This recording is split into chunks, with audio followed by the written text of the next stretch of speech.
अस्सलाम वालेकुम जी, मैं हूं फैसल अब्बास और मेरे साथ अली बुखारी साहब मौजूद हैं। इस्लामाबाद हाई कोर्ट के अंदर हम इस वक्त मौजूद हैं, लेकिन इस समाअत से आने से पहले एक बड़ी दिलचस्प सूरत हाल हुई है कि तहरीक इंसाफ के खिलाफ घेरा तंग कर दिया गया है और तहरीक इंसाफ के दो रहनुमाओं को जो है वो गिरफ्तार कर लिया गया है। इसके ऊपर भी बात करेंगे, लेकिन जो इलेक्शन ऑर्डिनेंस के हवाले से अहम तरीन समाअत थी, आज तक का जो है वो टाइम दिया गया था, यानी कि आज इलेक्शन ट्रिब्यूनल को रोका गया था कि इस्लामाबाद के 3 हलकों पर इलेक्शन ट्रिब्यूनल जो जस्टिस तारिक महमूद जहांगीरी साहब हैं वो मजीद कार्रवाई को आगे नहीं बढ़ा सकते। सबसे पहले तो अली बुखारी साहब, तहरीक इंसाफ का कोई अभी ऑफिशियली वैसे इस पर मौक़िफ़ तो नहीं आया, दो सीनियर करदा रहनुमाओं को गिरफ्तार कर लिया गया, क्या कहते हैं? यार बड़ा अनफॉर्चुनेट है। हम तो चीफ जस्टिस साहब की कोर्ट में बैठे थे अपने केस में, तो हमें वो न्यूज़ पता चली और अब आई डोंट नो कि उनको किस सेक्शन में या किस गुनाह कबीरा सगीरा में गिरफ्तार किया गया, लेकिन बड़ा अनफॉर्चुनेट है। पार्लियामेंटेरियन है, गौर साहब हमारी पार्टी के चेयरमैन भी हैं, बैरिस्टर भी हैं और मेंबर ऑफ नेशनल असेंबली भी हैं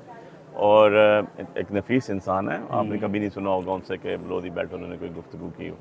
सिमिलरली रऊफ हसन साहब हमारे पार्टी के स्पोक्स पर्सन हैं और हाईली एजुकेटेड आदमी है। ऑलरेडी उन पर एक दफ़ा अटैक भी हो चुका है, आपने देखा, और कैंसर सर्वाइवर भी हैं। सो एक हमारे लिए शॉकिंग न्यूज़ है। मुझे अभी तक तफसील नहीं पता चली इसकी कि जी वो किस लिए गिरफ़्तार किया गया, उनको क्या हुआ है क्या नहीं, लेकिन ये चीज़ें अभी यहाँ हाई कोर्ट में ही पता चली, तो we will search it out कि अभी देखते हैं आगे उसमें उनको क्यों गिरफ़्तार किया गया और क्या हुआ। ऑर्डिनेंस के हवाले से क्या आज तक तो इलेक्शन ट्रिब्यूनल को रोका गया था, लेकिन आज भी कोई खासी पेशरफ्त नहीं हुई इसमें यार हमने ऑर्डिनेंस के साथ साथ जो बाद में ये एक्ट लेकर आ गए, मैंने उस एक्ट को भी चैलेंज कर दिया और वो भी आज फिक्स था एक्ट। उसके बाद ऑफिस ऑब्जेक्शंस थे और हमने रिमूव करने के लिए कह दिया।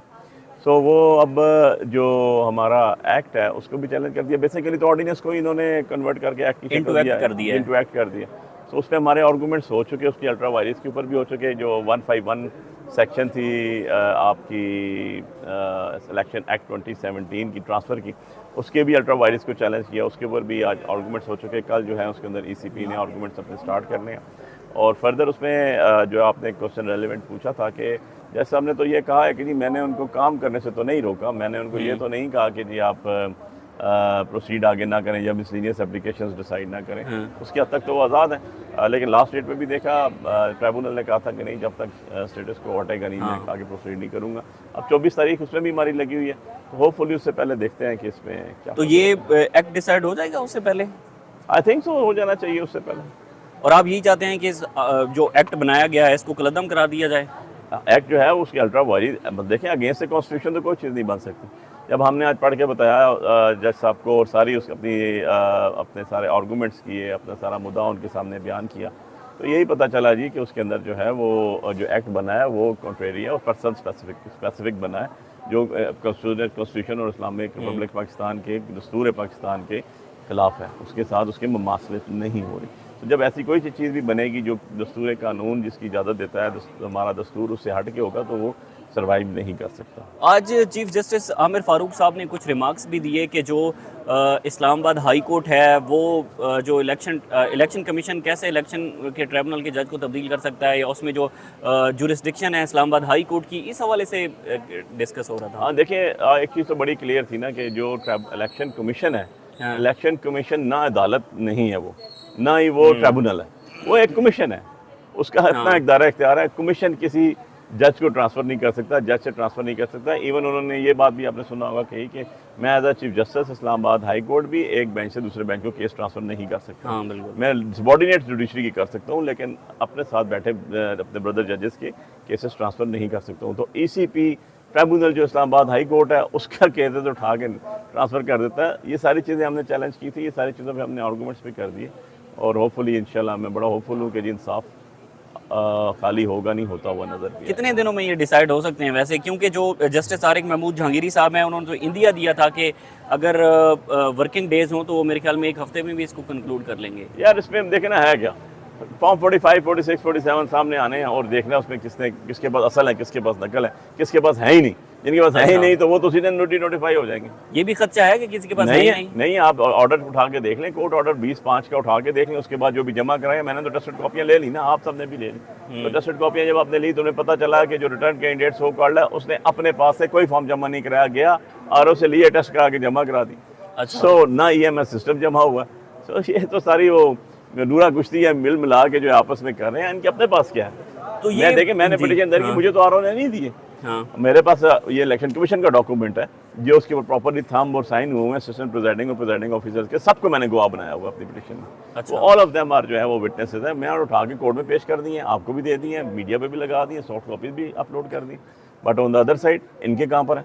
हाँ। इनसे जब पूछते हैं, साहब मतीउल्लाह जान ने पूछा, मैंने कहा क्यों दूँ, तुम इंस्पेक्टर हो कोई?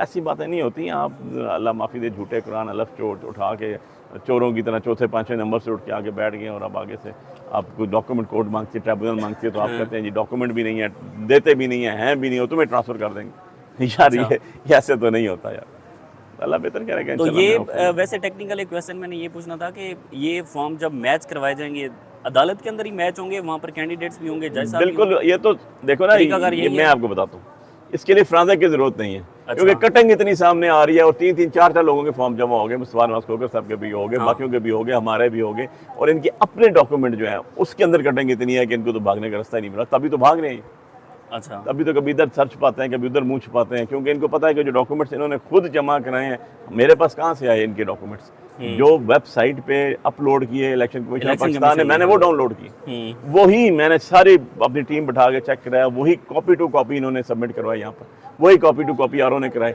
वही जो है आपके सो कॉल्ड जो रिटर्न कैंडिडेट था उसने कराया, बीच में से कम कराए उसने, लेकिन वो भी कराए। तो एक ही चीज़ है, तो इसलिए हमें तो आसानी होगी, आज हो जी सारे के सारे एक ही सफ़ में खड़े हो गए। अब दैट्स सी कौन किसको बचाता है।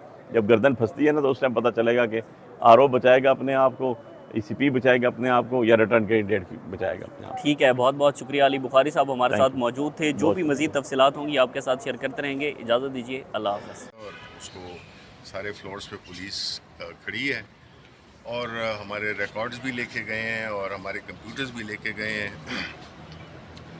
और जो मैंने सुना है वो उधर गौहर साहब भी और रऊफ़ साहब को भी ले गए।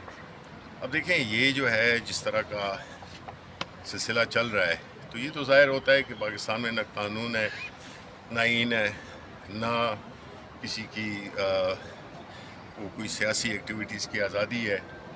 अब अगर वो हम लेके वो फाइनलाइज कर रहे थे अपने जो भी हमारे एफिडेविट्स हैं, जो कि सुप्रीम कोर्ट के हुक्म पे हमने जमा कराने थे, तो बुनियादी तौर पे ये उसको उठा के ले गए कि हमारे जो एमएनएज़ हैं वो अपने जो एक उनको एक अदालती इंस्ट्रक्शंस के मुताबिक अपनी जो वाबस्तगी है उसका इजहार करना था, लेकिन वो उसी को ही ले गए।